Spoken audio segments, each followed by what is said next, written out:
ಒಂದು ಕಾಲದಲ್ಲಿ ಒಂದು ಸಣ್ಣ ಪಟ್ಟಣದಲ್ಲಿ ಒಬ್ಬ ತಪಸ್ವಿ ವಾಸಿಸುತ್ತಿದ್ದನು. ಅವನು ಒಂದು ಭೂತವನ್ನು ಹಿಡಿದಿದ್ದನು. ಅದನ್ನು ಮಾರಾಟ ಮಾಡಲು ಅವನು ನಗರ ಮಾರುಕಟ್ಟೆಗೆ ಹೋದನು. ಭೂತವನ್ನು ಗಾಜಿನ ಬಾಟಲಿಯಲ್ಲಿ ಸೀಲ್ ಮಾಡಿ ಒಂದು ಮೂಲೆ ಕುಳಿತುಕೊಂಡು ಕರೆದನು, ಭೂತ ಮಾರಾಟಕ್ಕೆ ಇದೆ, ಶಕ್ತಿಶಾಲಿ ಭೂತ, ಯಾರಾದರೂ ಖರೀದಿಸಿ. ಜನರು ನಕ್ಕು ಹೋದರು. ಸ್ವಲ್ಪ ಸಮಯದ ನಂತರ ಒಂದು ಶ್ರೀಮಂತ ವ್ಯಾಪಾರಿ ಅಲ್ಲಿಗೆ ಬಂದನು. ಅವನ ವ್ಯಾಪಾರ ಅನೇಕ ದೇಶಗಳಲ್ಲಿ ಹರಡಿತ್ತು. ಆ ತಪಸ್ವಿಯನ್ನು ನೋಡಿ ಕೇಳಿದನು, ನೀನು ಏನು ಮಾರುತ್ತಿದ್ದಿ? ತಪಸ್ವಿ ನಗುತ್ತಾ ಹೇಳಿದನು, ಇದು ಭೂತ. ಆದರೆ ಸಾಮಾನ್ಯ ಭೂತ ಅಲ್ಲ. ನೀನು ಏನು ಹೇಳಿದರೂ ಅದು ತಕ್ಷಣ ಮಾಡುತ್ತದೆ. ಅದು ವಿಶ್ರಾಂತಿ ಪಡೆಯದು, ದಣಿವುದಿಲ್ಲ, ಕೆಲಸದಲ್ಲಿ ಅಸಾಧ್ಯವೆಂಬುದಿಲ್ಲ. ವ್ಯಾಪಾರಿ ಆಶ್ಚರ್ಯದಿಂದ ಕೇಳಿದನು, ಮಾನವರಿಗೆ ಕೆಲಸ ಮಾಡುವ ಭೂತವಾ? ಹಾಗಾದರೆ ಎಷ್ಟು ಬೆಲೆ? ಮಾತ್ರ 500 ನಾಣ್ಯಗಳು, ತಪಸ್ವಿ ಶಾಂತವಾಗಿ ಹೇಳಿದನು. ವ್ಯಾಪಾರಿ ನಗುತ್ತಾ ಕೇಳಿದನು, ಇಷ್ಟೊಂದು ಶಕ್ತಿಶಾಲಿ ಭೂತ, ಆದರೆ ಇಷ್ಟು ಕಡಿಮೆ ಬೆಲೆಗೆ ಮಾರುತ್ತಿದ್ದೀಯಾ? ಏಕೆ? ತಪಸ್ವಿ ನಿಧಾನವಾಗಿ ಹೇಳಿದನು, ಈ ಭೂತ ನಿಜಕ್ಕೂ ಶಕ್ತಿಯುತ. ಆದರೆ ಒಂದು ದೊಡ್ಡ ಸಮಸ್ಯೆ ಇದೆ. ಇದಕ್ಕೆ ಕೆಲಸ ಇಲ್ಲದಿದ್ದರೆ ಇದು ಹಸಿವಾಗುತ್ತದೆ. ಆಗ ತನ್ನ ಮಾಲೀಕನನ್ನೇ ತಿಂದು ಬಿಡುತ್ತದೆ. ವ್ಯಾಪಾರಿ ಚಿಂತನೆಗೆ ಬಿದ್ದನು. ನನ್ನ ವ್ಯಾಪಾರ ಅಸಂಖ್ಯಾತ, ನನಗೆ ದಿನರಾತ್ರಿ ಕೆಲಸ ಇದೆ, ಈ ಭೂತಕ್ಕೆ ವಿಶ್ರಾಂತಿ ಸಿಗುವುದೇ ಇಲ್ಲ ಎಂದು ಆತ ವಿಶ್ವಾಸದಿಂದ ಹಣ ಕೊಟ್ಟು ಭೂತವನ್ನು ಮನೆಗೆ ತೆಗೆದುಕೊಂಡು ಹೋದನು. ಬಾಟಲಿಯನ್ನು ತೆರೆಯುತ್ತಿದ್ದಂತೆಯೇ ಹೊಗೆ ಪರಿಮಳದ ಆಕೃತಿ ಹೊರಬಂದು ಗರ್ಜಿಸಿತು, ಕೆಲಸ ಕೊಡು, ಇಲ್ಲವಾದರೆ ನಿನ್ನನ್ನೇ ತಿನ್ನುತ್ತೇನೆ. ವ್ಯಾಪಾರಿ ಹೆದರಲಿಲ್ಲ. ಅವನ ಬಳಿ ಕೆಲಸಗಳ ದೊಡ್ಡ ಪಟ್ಟಿಯಿತ್ತು. ಅವನು ತಕ್ಷಣ ಆಜ್ಞೆ ಕೊಟ್ಟನು. 10 ನಿಮಿಷಗಳಲ್ಲೇ ಭೂತ ಹಿಂದಿರುಗಿ ಹೇಳಿತು, ಎಲ್ಲ ಕೆಲಸ ಮುಗಿಸಿದೆ. ಇನ್ನೇನು? ವ್ಯಾಪಾರಿ ಖುಷಿಯಿಂದ ತುಂಬಿಕೊಂಡನು.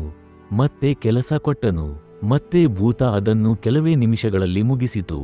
ಕೆಲ ದಿನಗಳಲ್ಲಿ ವ್ಯಾಪಾರಿ ಸಂತೋಷದಿಂದ ನರಳುತ್ತಿದ್ದನು, ಈ ಭೂತ ನನಗೆ ಆಶೀರ್ವಾದ. ಆದರೆ ಕೆಲವು ದಿನಗಳ ಬಳಿಕ ಅವನ ಸಂತೋಷ ಭಯವಾಗಿತು, ಏಕೆಂದರೆ ಈಗ ಕೆಲಸವೇ ಮುಗಿದಿತ್ತು. ಭೂತ ಮುಂದೆ ನಿಂತು ಕೂಗುತ್ತಿತ್ತು, ಕೆಲಸ ಕೊಡು, ಇಲ್ಲವಾದರೆ ನಿನ್ನನ್ನೇ ತಿನ್ನುತ್ತೇನೆ. ವ್ಯಾಪಾರಿ ದಿನ ರಾತ್ರಿ ನಿದ್ರೆ ಮಾಡಲಾರದೆ ಮನಸ್ಸು ಕಳವಳದಿಂದ ತುಂಬಿಕೊಂಡನು. ಒಂದು ದಿನ ಆ ಪಟ್ಟಣಕ್ಕೆ ಒಬ್ಬ ಜ್ಞಾನಿ ಸನ್ಯಾಸಿ ಬಂದರು. ವ್ಯಾಪಾರಿ ಎಲ್ಲವನ್ನೂ ವಿವರಿಸಿದನು, ಭೂತ, ಭಯ, ನಿದ್ರಾಹೀನತೆ. ಸನ್ಯಾಸಿ ಶಾಂತವಾಗಿ ಕೇಳಿ ನಗುತ್ತಾ ಹೇಳಿದರು, ನಿನ್ನ ಸಮಸ್ಯೆಗೆ ತುಂಬಾ ಸರಳ ಪರಿಹಾರವಿದೆ. ಆ ಭೂತಕ್ಕೆ ಒಂದು ಉದ್ದವಾದ ಬಂಬು ಮೆಟ್ಟಿಲು ತರುವಂತೆ ಹೇಳು. ಅದನ್ನು ಹಿತ್ತಲಲ್ಲಿ ಇಡಲಿ. ನಿನಗೆ ಕೆಲಸ ಇದ್ದಾಗ ಅದನ್ನು ಕೆಲಸಕ್ಕೆ ಹಾಕು, ಕೆಲಸ ಇಲ್ಲದಾಗ ಅದಕ್ಕೆ ಹೇಳು, ಈ ಮೆಟ್ಟಿಲು ಹತ್ತಿ ಇಳಿಯು, ಪ್ರತಿಯೊಂದು ಹಂತ ಎಣಿಸು ಎಂದು. ವ್ಯಾಪಾರಿ ಸಂತೋಷದಿಂದ ಮನೆಗೆ ಹೋದನು ಮತ್ತು ಅದೇ ರೀತಿಯಲ್ಲಿ ಮಾಡಿದನು. ಭೂತ ಬಂಬು ಮೆಟ್ಟಿಲು ತಂದು ಹಿತ್ತಲಲ್ಲಿ ಇಟ್ಟುಕೊಂಡು ಹತ್ತಿ ಇಳಿಯತೊಡಗಿತು. ಈಗ ವ್ಯಾಪಾರಿಯು ಶಾಂತಿಯಾಗಿ ನಿದ್ರೆ ಮಾಡುತ್ತಿದ್ದನು. ಮಿತ್ರರೇ, ಈ ಕಥೆಯಲ್ಲಿನ ಭೂತ ನಮ್ಮ ಮನಸ್ಸಿನ ಪ್ರತಿಬಿಂಬ. ಕೆಲಸದಲ್ಲಿ ತೊಡಗಿಸಿಕೊಂಡಾಗ ಮನಸ್ಸು ಶಾಂತ, ಏಕಾಗ್ರವಾಗಿರುತ್ತದೆ. ಆದರೆ ಅದು ಖಾಲಿಯಾಗಿದ್ದಾಗ ಅದು ಅಲೆದಾಡಲು ಶುರುವಾಗುತ್ತದೆ. ಆಗ ಭಯ, ಸಂಶಯ, ಹೋಲಿಕೆ, ಕೋಪ, ಪಶ್ಚಾತ್ತಾಪಗಳು ಹುಟ್ಟುತ್ತವೆ. ಖಾಲಿ ಮನಸ್ಸು ನೂರಾರು ನಕಾರಾತ್ಮಕ ಚಿಂತನೆಗಳ ಮೈದಾನವಾಗುತ್ತದೆ. ಆ ಮನಸ್ಸೇ ಕಟ್ಟುವ ಶಕ್ತಿಯುಳ್ಳದ್ದು, ನಮ್ಮ ಶಾಂತಿಯನ್ನು ನಾಶ ಮಾಡುತ್ತದೆ. ಅದರಲ್ಲೇ ಹೇಳುತ್ತಾರೆ, ಖಾಲಿ ಮನಸ್ಸು ಪಿಶಾಚಿಯ ಆಟದ ಮೈದಾನ.